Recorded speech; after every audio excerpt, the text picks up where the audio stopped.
What's going on, everybody, and welcome to another Angle of Pursuit podcast, your fantasy football, sports betting, and NASCAR home here at fakepigskin.com. I am your host, Kyle Robert. You follow me on Twitter at NotoriousKRO. With me once again to break down the rest of the Week 12 slate, it's Brian Twining. What's up, Brian? What's up, Kyle? I'm so happy that we've gotten past Thanksgiving now. My stomach is still full from yesterday. Those games were interesting, to say the least. And again, my Cowboys showed the world who they truly are. We are who they are, who we thought they were, or whatever Dennis Green said. Yeah. I had a nice Thanksgiving outside of my betting card. The tryptophan is getting ready to kick in for a second round because I had some more for lunch today. So very excited about that. The Lions, 2 turnovers leading to 2 touchdowns in 100 seconds is usually a great way to kill any sort of under. And when you're backing the Lions, Pigs are. Is Matthew Stafford, I was thinking about this yesterday. If you think about Matthew Stafford, if he didn't have Calvin Johnson, would he still be on Detroit and would he still be starting a decade later? I highly doubt it. I think Calvin Johnson would have made any quarterback look as good as what Stafford is. Yeah, he ends up having decent stats, and he's when he's done is going to have a Hall of Fame type case, but from a winning standpoint, from a being good standpoint, he was never one of the top 2 quarterbacks. He had the 1 MVP year, and obviously we talked about him this year, so we expected him from a fantasy perspective to be exciting, but he's just kind of awful. And when he doesn't have a stud receiver, it's I was thinking would we feel the same way with Matt Ryan if he didn't have Julio Jones for a decade? Yeah, it's probably the same exact scenario. I mean, when you look at Matt Ryan, when he first came into the league, he had the tail end of Roddy White and that group of wide receivers. So he's never played without, a top tier wideout. Yeah. And Julio's Stafford the same way. Yeah, Julio's been a top 5 fantasy receiver for a decade, basically. It is kind of interesting to think about. I think Matt Ryan's probably better, but the end of their careers or the last whatever couple seasons have been pretty gross. So that game was really frustrating. And then Antonio Gibson just dominated your Dallas Cowboys. Yeah, I mean, I have Gibson in a league, and I was extremely happy because in that same league I went up against Deshaun Watson. So I really needed those points there. But the Cowboys they're just bad. Some of the play calling is, questionable. Doesn't even begin to describe it. Packers fans, you're nodding in agreement. Just think about how good Aaron Rodgers was to elevate Mike McCarthy. It's crazy. Yeah, I would still not take the Clapper back over Mike McCarthy with all. But you could have neither of them, right? That's a scenario where if Jason Garrett or if Jerry Jones wasn't an idiot, he would actually hire some good people. The one thing I will say is it's Washington.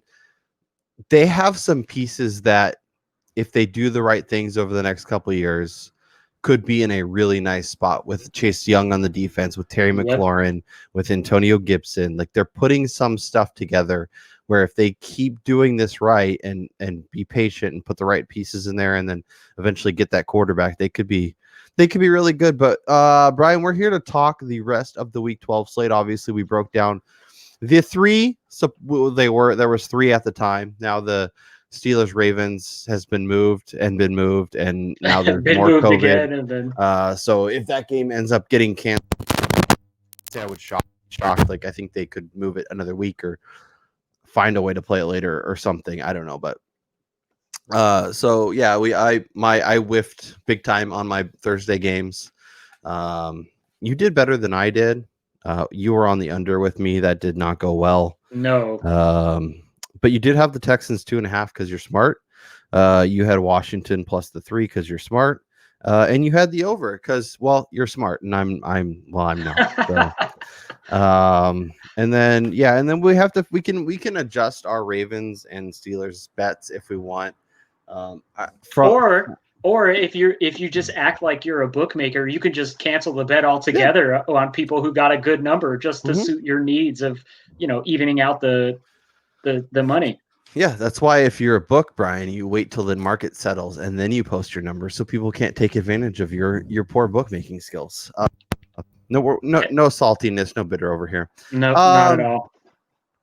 so let's dive into the rest of the slate. As I mentioned, week 11 was fine. College didn't treat me well. NFL was good. Your week 11 was solid. You're getting back on track after a couple bad weeks. I'm now 6 games under 500 because, well, I'm falling apart at the seams. You are what 8 games over 500. Your best bets continue to hit. My best bets don't continue to hit. I thought I would get smart and try and actually pick a different best bet, and then it just ruined all my best bets. So I'm just gonna roll with it. Me and my best bets. I just whatever I say is my best bet, just fade me. It's the way to play it. We are like we always do. We're going to talk 3 games. We're going to talk the best of the rest. We're going to hit the college football minute, which may or may not be a minute long. Give you our best bet, give you our final card, and we'll get out of here. If you're enjoying what we're doing, if you're enjoying the show, make sure you mash that thumbs up. Make sure you subscribe. It really does do a lot. Tell your friends, check us out. We will be here every Sunday morning as well to help set your lineups, give you some fantasy advice, give you where our heads are at. If you disagree with what we're saying and you want to fade us, wouldn't blame you and go for it. But without further ado, Brian, there's some interesting games, I think, from a betting perspective that I want to dive into. And then we'll start with the Las Vegas Raiders heading to Atlanta to take on the Falcons. It seems like the Falcons are going to be without 80% of their playmakers this week. Todd Gurley's already ruled out. Julio was on the fence. I think he's ruled out. Hayden Hurst, we'll see. It's basically going to be Calvin Ridley and Russell Gage running like 90 routes in the game and Matt Ryan throwing it into the dirt against a Raiders team that has been really solid. But this line is sitting at 3 in favor of the Raiders. Obviously, Raiders as a favorite on the road is not something we've seen the past couple of years. But I guess tell me where your head's at, because like everything in this game is telling me to take the Raiders, and yet the Falcons are only a 3-point underdog. Yeah, this was actually one of my favorite like look ahead lines from last weekend, where the original line was posted at 3, which I thought was kind of underselling how good the Raiders have been this season. And I think even in a loss against the Chiefs last Sunday night, we still got to see what the Raiders are all about, and that they are a legit contender for the playoffs in the AFC. And if they can get that defense, playing a little bit better, they can make some noise in the playoffs, going up against the Falcons team who last week we thought they were going to be able to air it out against a New Orleans pass defense, which has not been good, with Marshawn Lattimore missing the game, and yet they lay an egg and they scored 9 points. So yep. I don't know what Vegas knows that we don't hear, but I feel like this line is almost too good to be true, which normally doesn't pay out. But for me, like I'm all over the Raiders -3. I just think that they're able to control the game somehow, some way, by forcing the issue on the ground against the Falcons defense, who has been pretty good against the run, like we said last week, but they are beatable, especially against this Raiders team that just likes to road grade everybody. Yep. Yeah, so I'm going Raiders -3 on here, and I'm pretty confident that they'll be able to cover the number. Yeah. Everything in my head is telling me to go the opposite way because of all the stuff we mentioned, but like that hasn't really been working out great for me this year, or at least the past few weeks. So maybe I should just fade myself. I'm going to take the Raiders. I'm also going to take the under. It's set at 53, and if the Falcons are going to be without their pieces, I mean, especially Julio Jones, like the Falcons offense without Julio is an absolute dumpster fire.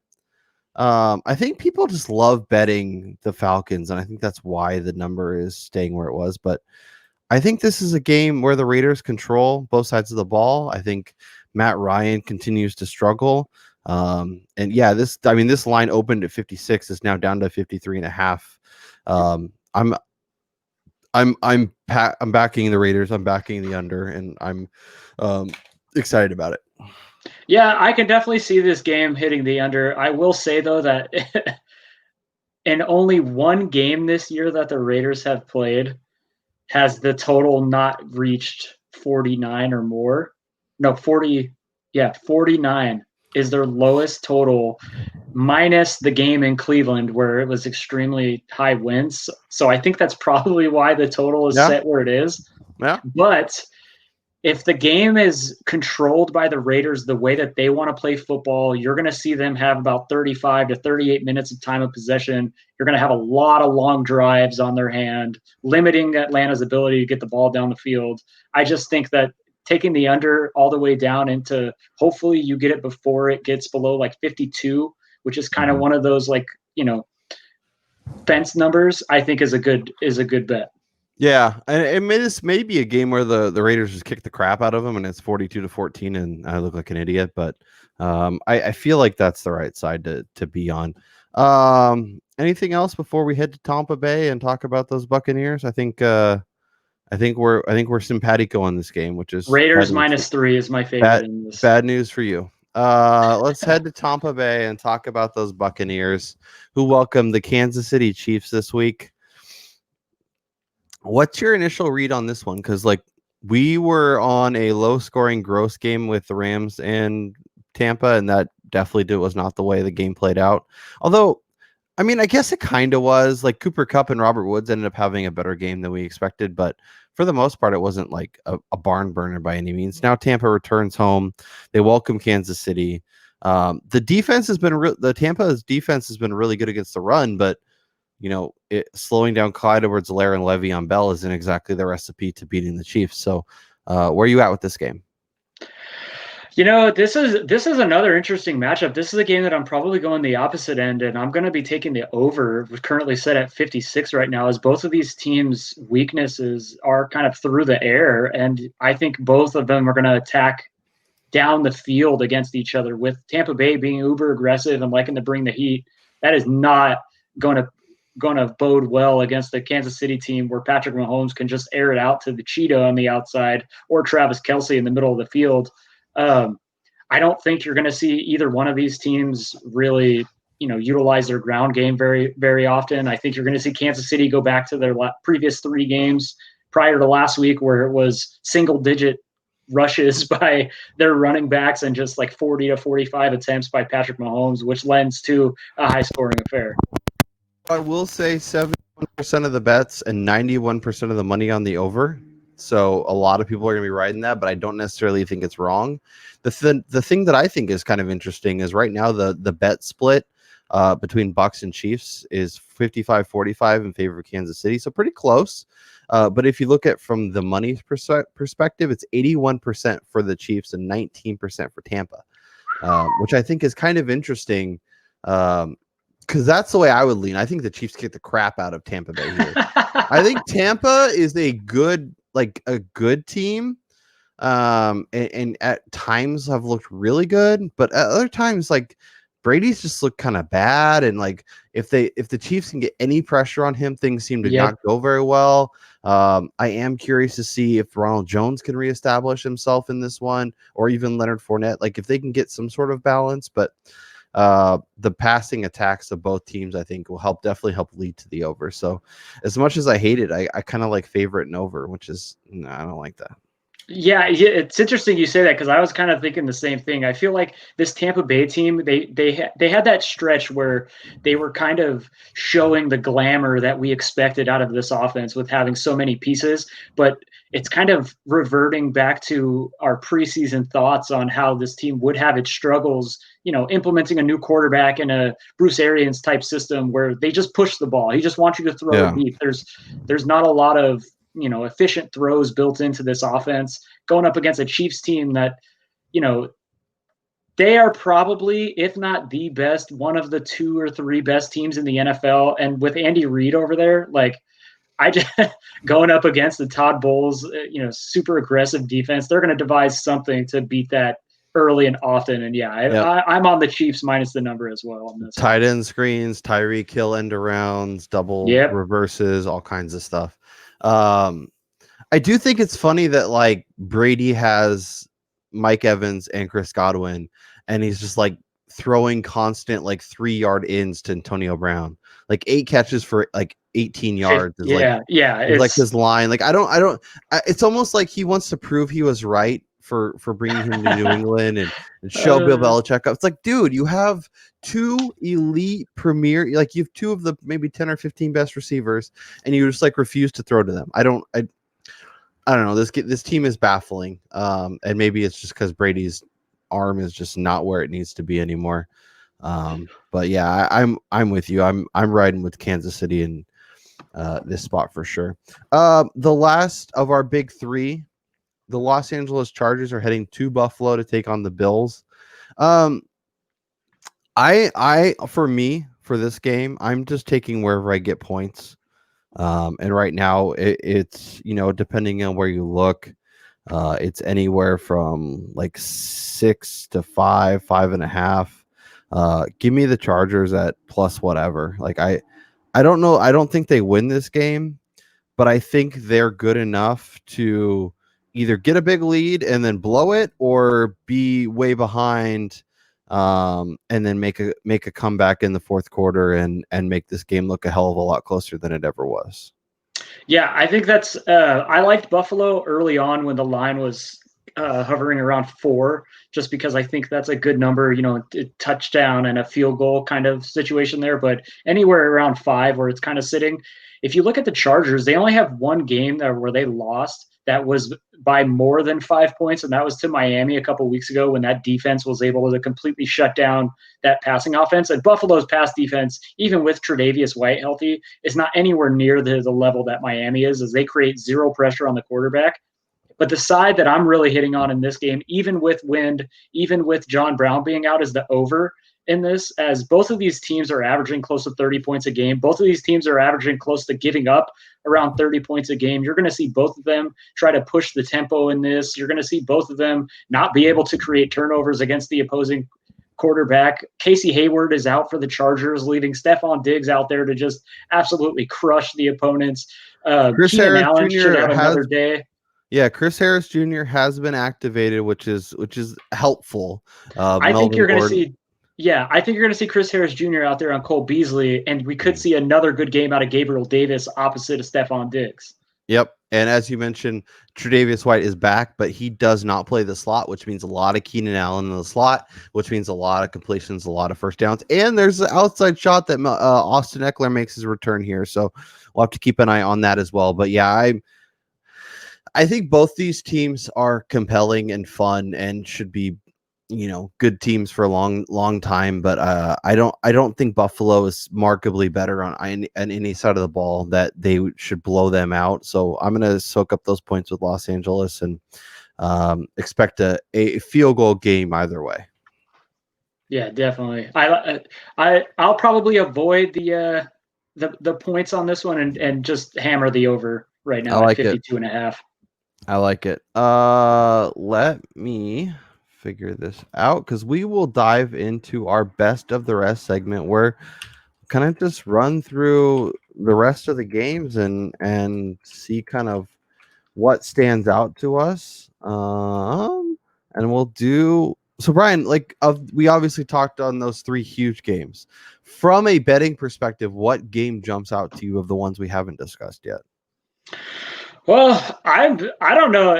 I like picking on the lesser kind of watched or lesser attention games, and for me, that's going to be the Jets and the Dolphins. As like we talked about last weekend, I think this is the opportunity for the Jets to get their one and only win on the season. You have a Miami team coming in who's kind of beat up. Salvin Ahmed was ruled out. That's basically the Matt Breida show right now, with Myles Gaskin no guarantee to play. Um, they're down to basically Devontae Parker on the outside, with Jakeem Grant now questionable with a hamstring injury that popped up late in the week in practice. Sam Darnold's returning for the Jets, which means a ton of Jamison Crowder receptions in the slot, where Miami has been susceptible to be beaten. Um, I, you know, I'm gonna go get a little crazy, and I'm gonna be betting the Jets with a 6.5, hopefully getting it at a touchdown, because I think this is a spot where this newly found Jets offense can kind of create some, good momentum going forward towards the end of the season, and this could be their potential for a victory here. What about Jets money line? Just go nuts. Yeah, I mean that's a good option too, but when you're a full touchdown favorite at home, it's not necessarily something that I'm excited about wagering. I mean, it'll probably be just kind of an off the cuff bet on Sunday morning. I'll do, but yeah, I'm definitely leaning the Jets with the points.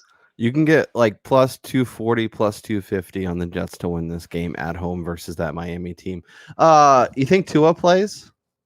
I think that's the big question here. I would prefer the Jets play against Tua because I think that it keeps the game kind of low scoring and it keeps it within range. Whereas if Miami is starting Ryan Fitzpatrick again, I think there's the opportunity that we see Devontae Parker have a smash game again. But Yeah. I think Tua will wind up playing in a game that Miami needs to win these games in order to stay in the playoff hunt.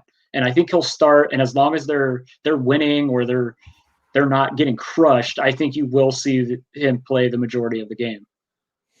Yeah. Another game I'm on too. I'm letting the line continue to grow. Is I love the Bears. If they can get anywhere upwards of double digits, I know Mitchell Trubisky's starting, but that defense has always given Aaron Rodgers problems.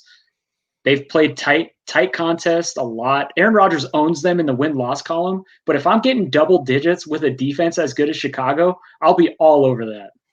Yeah, I think I'm with you. I think Mitchell Trubisky actually makes them better from a keeping the game close. Like, could he blow it and have like 6 interceptions? Of course. He's Mitchell freaking Trubisky, but I think he's better than what Nick Foles is doing. And yeah, like you mentioned, if I can get like the 9 or 9.5 even, I think I would consider it. If it gets down below 9, I think I'm probably gonna avoid it. Same goes for the Niners. I like the Niners. I don't know why. I'm an idiot, probably. But I feel like they're getting pieces back.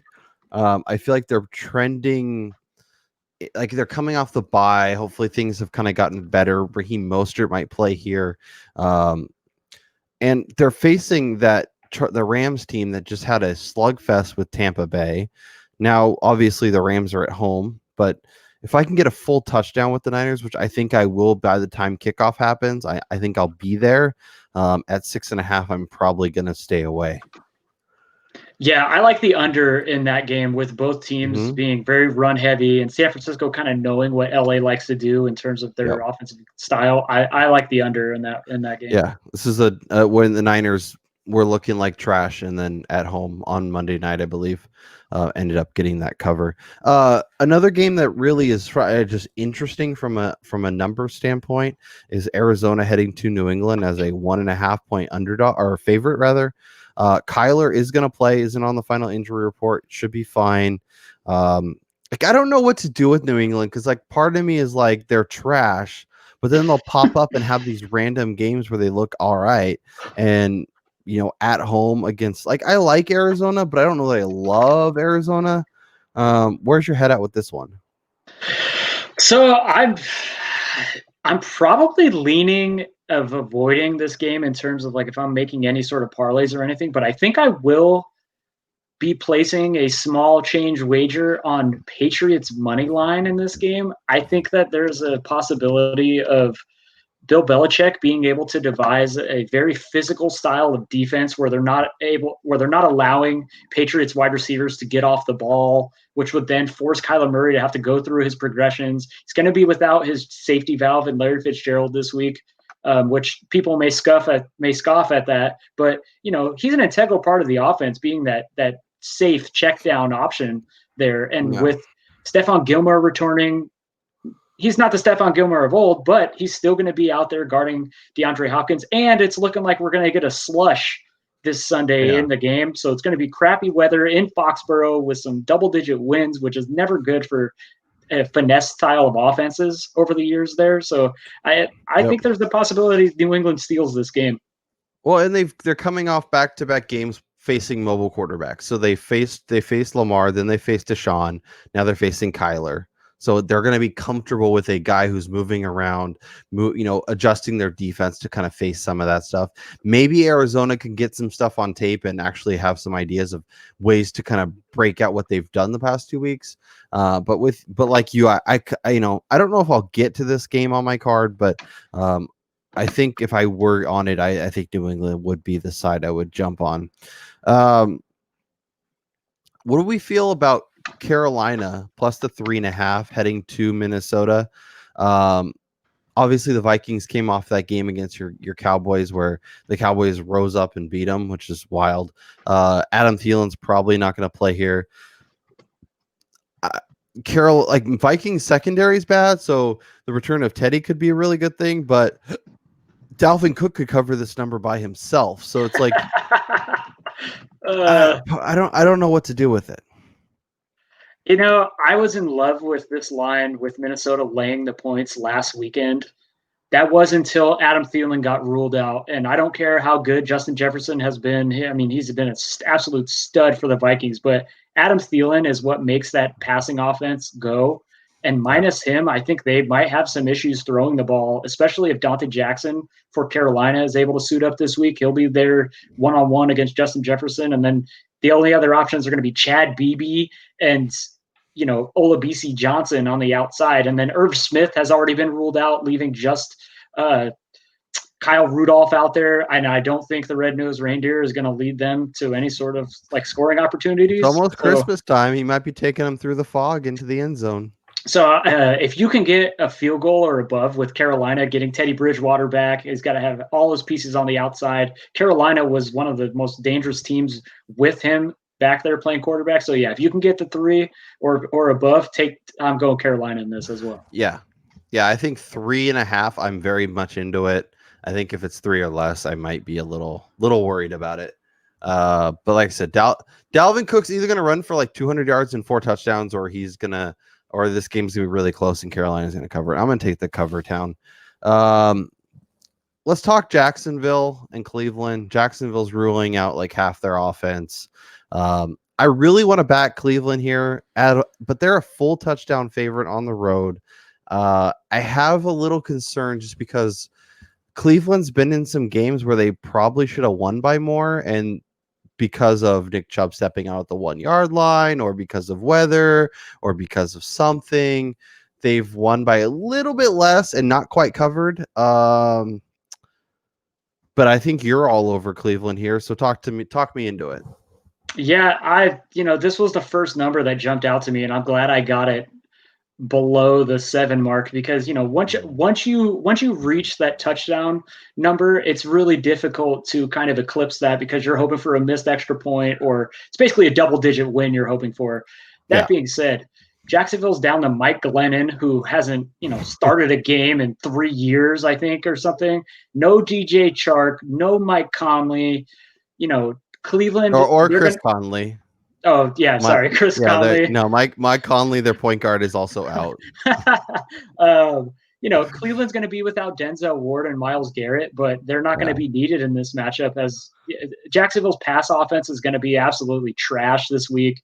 It's going to be basically the James Robinson show, and I don't think that there's any world where Cleveland isn't going to stack the box with 8 defenders, forcing Mike Glennon to beat them with D.D. Westbrook and Tyler Eifert. And yeah, all I can picture is John Gruden back in the Browns. All I can picture is John Gruden going, Glenn on. Yeah, the Browns should win by 100 here. But that's why it is important to look at the lines when they are posted. And then if you see anything that screams bet me, take advantage of it, and then kind of be patient and look for your other spots to hit. Any other games you want to mention before we hit our college football minute and figure out a way to lose money there?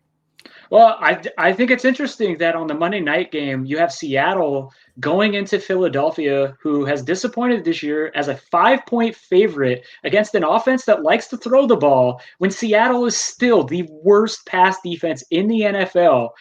And Carson Wentz is truly terrible at football. I know, but this is a spot where Seattle going into Philly, Monday Night Football, no DBs back there. This is one of those trap matchups for that team that, could be one of the surprise wins of the week for Philadelphia. I refuse to bet this game from either side because I'm incapable of betting Atlanta or betting Philly games. But yes, typically I would look at a home dog getting points on a primetime spot and auto bet them. And more often than not, you're going to catch winners because that's what happens. They want 60% or something crazy. But I can't bet. I can't bet Philly games. I can't bet against them. I can't bet for them. Every time I think I have a side right, I can't bet against them. If I was suggesting, I would hammer Seattle. But as you mentioned, this is an interesting spot. Let's see what the public is doing in this spot, because I think that could dictate a lot of where my head is at as well. Let's see. So it opened at 3. It's now to 5. 66% of the bets on Seattle, but just 49% of the money. 34% on Eagles, 51% of the money. So yes, Brian is correct. You should be betting. You should be betting the Eagles. It's gross. Nobody wants to do it, but here we go. I can't bet the Eagles as a Cowboys fan, and just in this spot, like I think it's gross, and I'll probably be avoiding it or betting like the first half over or something like that. But yeah, I do think it's an interesting number. And I'm checking the weather report as well. So Monday they're expecting an 80% chance of rain with upwards of 20-mile-per-hour winds, which should limit Seattle's passing offense. Right, but that's also going to limit Carson Wentz. So Miles Sanders running into the Seattle defense. So basically, Miles Sanders has to win this game. Maybe it's going to be turnover central too. I don't know. Maybe it's just a complete avoid. You're not wrong. It'll probably be a field goal game either way, and the Eagles will cover. So, yeah, roll with it. Any other games before we head to the before we head to our college football minute? Well, if my affinity for absolute garbage matchups, I'm extremely interested to see what goes on in Cincinnati with Ryan Finley taking over at quarterback for the Bengals, as the Giants are a 6-point road favorite. The Giants, the 7-3 against the spread Giants, or maybe 8-3. Let me look at what let me look at their ATS record. Yeah, and while you're doing that, let me just say, we talked about this on the waiver wire show. Adding Giants pass catchers right now is going to be a good move. And then Daniel Jones this week, if you're in need of a streaming quarterback, Daniel Jones has had 5+ rushes in his last 4 or 5 games each. He's ran for a touchdown, I think, in 2 of those. He's had over 50 yards in 3 of those last 5. He's getting all of his weapons back. Golden Tate should play this week. Wayne Gallman has been balling out. Evan Ingram is healthy, going up against a Bengals defense that has been pretty bad this year. I think this is a spot where the Giants could put up some decent numbers and, put the NFC East on notice. Yeah, so they're 7-3 in their 10 games against the spread. They've only failed to cover against Washington, against San Francisco. So week 1 and week 3 against the Steelers and Niners, and then they've only failed to cover 1 of their last 7. So that they're trending in the right direction. They're covering. Now, I will say, almost all of those games they've been sizable underdogs. They've only been a favorite in 1 game all year, and now, you know what? This isn't the spot for the Giants. This is a spot where they fall apart, right? This is a spot where they go, okay, the Giants are a team that you want to back when they're good, when they're playing good teams, and they keep it close and kind of gross. I mean, it is inside a touchdown, but do we really want to back the Giants as a near touchdown favorite on the road against anybody, even if it's a Ryan Finley-led Bengals team? I'm not saying to touch the line here, but I do think that the team totals are interesting numbers. When you look at the Giants defense, since week 4, basically, or no, let me look at this. Since their game against the Cowboys in week 5, when they allowed 37 points against Dallas, they've given up 19, 22, 25 to Tampa, 20 and 17. So this defense is playing really good football right now. Those were against teams that were basically fully healthy on the offensive side of the ball. And now they're getting a Bengals team down to their second quarterback, who has been bad, to say the least, in the games in which he's appeared in throughout his career. And the Giants are getting healthier, getting rookie Xavier McKinney back from the IR. So I think this is a spot where the Giants are able to limit what Cincinnati's able to do. And I think they might touch the number. More power to you, sir. Let's hit our college football minute, which may or may not be a minute long. Brian, what are you looking at from the college football perspective this week? All right, so I'm gonna be hammering Clemson against the line, 24.5 at home against Pittsburgh. Trevor Lawrence is back. They've got something to prove here after losing to Notre Dame and then not really looking good in that game. I think you're going to see Travis Etienne and Trevor Lawrence just absolutely crush the Pitt Panthers this week. I'm going to go Indiana team total over 37.5. I think that this offense right now for the Hoosiers is just on an absolute roll after putting up huge numbers against Ohio State last week. I think they definitely showed that they are a legit offensive team this year and are going to be, a tough match in any bowl game that they play. Yeah, I want to ask you about them because that game against Ohio State was kind of they built up to a huge game where they could have made some serious noise if they had beaten Ohio State. Obviously, they made that game a lot closer than anyone expected, ended up covering, not winning. Do you think there's kind of a letdown spot this week against a Maryland team that hasn't played in several weeks, and teams that have been off for several weeks that come in are covering at an insane rate? So that's funny you say that. I was going between the Indiana team total or the game team total, completely avoiding the number because Indiana's laying double digits here. Because Maryland in their last two games prior to going on this large absence, they were absolutely crushing teams on the offensive side of the ball, scoring 35 and 45 in both of those two games.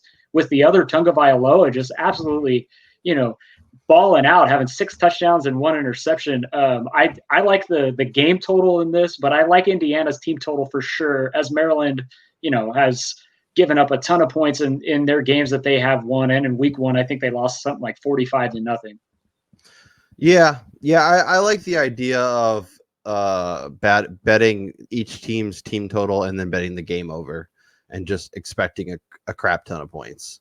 Because Indiana, while their offense has been great, their defense is less than ideal. They gave up a lot of big plays. Ohio State probably could have even scored more, but yeah, I mean, I think points aplenty will happen in that game, and I think that's a good way to look. What else you got? So I'm also looking here. I like the over in the LSU Texas A&M game. Both of these teams like to throw the ball a ton. I think LSU, they're going to be throwing the ball a ton to Terrence Mitchell. I think his name Terrence something or other. I forget the dude's name, but he's just an absolute stud on the outside for the Tigers there. Neither of these teams play defense anymore. The SEC has become less of an NFL-style conference and more of a 7-on-7 flag football league with no teams other than Alabama playing defense. So when looking at overs, I'm looking in the SEC. Like I also like Florida's team total over. I think it's somewhere in the range of like 42 or something. I think they're absolutely going to score a ton of points this week as well. Yeah. I'm with you there. I'm taking Florida minus the 24. South Carolina not South Carolina. I was looking at the Georgia game. They're playing. Who are they playing? I was just looking at it. My brain stopped working. Kentucky. Kentucky is awful. The only way they could keep this game close is on the offensive side of the ball. Their defense is absolutely atrocious. But I think their offense won't be able to do enough. I think the Florida wins this, 42-13, something like that, and covers this number with ease. No thoughts on your boys finally having a chance to get a win this week against the old Penn State Nittany Lions? I'll leave it to Jim Harbaugh to give the Penn State Nittany Lions their first win this weekend. I can't even. I don't even know if I'm going to watch the game. Let's just put it at that. Yeah. I am taking Auburn plus the 24.5. I don't love it, but getting over 24 points in a rivalry game like this, I'm absolutely on board with. I do have a little concern because Bo Nix beat them last year in Auburn. Now they're back on the road. If the Tide are up and rolling, they could add a little extra just to remind them that they're still the little brother in the state. And we have the Egg Bowl, and like Mississippi State is so bad, but this is a rivalry game. This is Mike Leach's first Egg Bowl, and if he can somehow manage to keep this game closer, or in theory win, could make a huge impact on kind of recruiting and the rivalry and boosters. And if anybody knows anything about Mike Leach, he always likes the attention and to get everyone on his side and all that stuff. So I'm gonna take Mississippi State plus the 10 and hold my nose. Like Ole Miss is much better, and they could outscore them, but plus 10. Outside of that, it's a weird schedule, obviously, because we've been having football, each and every day. And college football fun. Dylan Gabriel is looking very confused, even though they're up 28-7, but that's okay. Let me see anything else. Man, I don't know about that Texas A&M over. I guess I like Texas A&M, so maybe I should like the over if it's, or maybe I just look at that team total. I don't know. Because LSU's defense has been, non-existent this season. And I don't know what to do with Georgia, because like my head says take Georgia minus the 20 and a half with all the turmoil that's going on in South Carolina. But like JT Daniels, I like part of me is like, well, Kirby's finally got his team together, but he could also run it. But I don't know what to do. So I'm just gonna stay away from that game. And then like Utah plus 7.5. Like, is Utah just bad this year, or should we get back on that bandwagon? I don't know, man. They looked lost last week with Bentley over there, looking more like a Hyundai in the throwing the ball for them. It would be hard for me to get back into that seat. Yeah. Fuck it, I'm gonna do it. 7.5. Let's go. All right. Okay. So yeah. So my let's do our week 12 recap. It's week 12 because of the NFL, but we'll hit some college in there too. We'll hit our best bet, and then we'll get out of here. So Brian, why don't you hit me with your week 12 recap? All right. So on my card this week is going to be the Indiana team total over 37.5. I like the Florida team total over whatever it winds up coming out to be, as I can't find it right now. So I'll take it, upwards of 42, 43, 44, whatever I can find it at. I'm taking the over in the LSU at Texas A&M game over 62.5. And I like Clemson to absolutely demolish Pittsburgh at right now. I'll take it upwards of 24.5. Give me Pittsburgh, by the way. 24. All right. So let's see. It's Dove. It opened at 26. It's 23 now. Yeah, I'm not gonna add that. Give me the 23. I'm not gonna add it to my card. But yeah, it's 23 is the consensus seemingly. Okay. Is that anything else? No, that's my college card. Okay. All right. Hit me with your NFL plays. All right, so I'm going to go with the Raiders -3 in Atlanta, minus Julio. I just think that Las Vegas is able to control the tempo there and just control the game completely. I'm going to go with the Jets with the points, getting 6.5 at home against Miami. I just think that this Jets team is kind of moving in the right direction and may surprise some people towards the latter half of this year. I'm going to take the Bengals team total under 19.5 with Ryan Finley playing quarterback this week against a surging Giants defense. I'm hammering Chargers at Bills over 52.5. I think this number creeps in anywhere near 54, 55 by Sunday. There was one more game that I was on here. Let's check this out. Before I give you my best bet and I reveal the absolute disgusting wager that I'll be making this week. So I am gonna put it on my card. I'm gonna take the Patriots money line at home against the Cardinals, getting it at plus 110 right now. And then my best bet of the week, going against every ounce of conscious thinking I have in my brain and in my soul, is the Browns -7 at Jacksonville.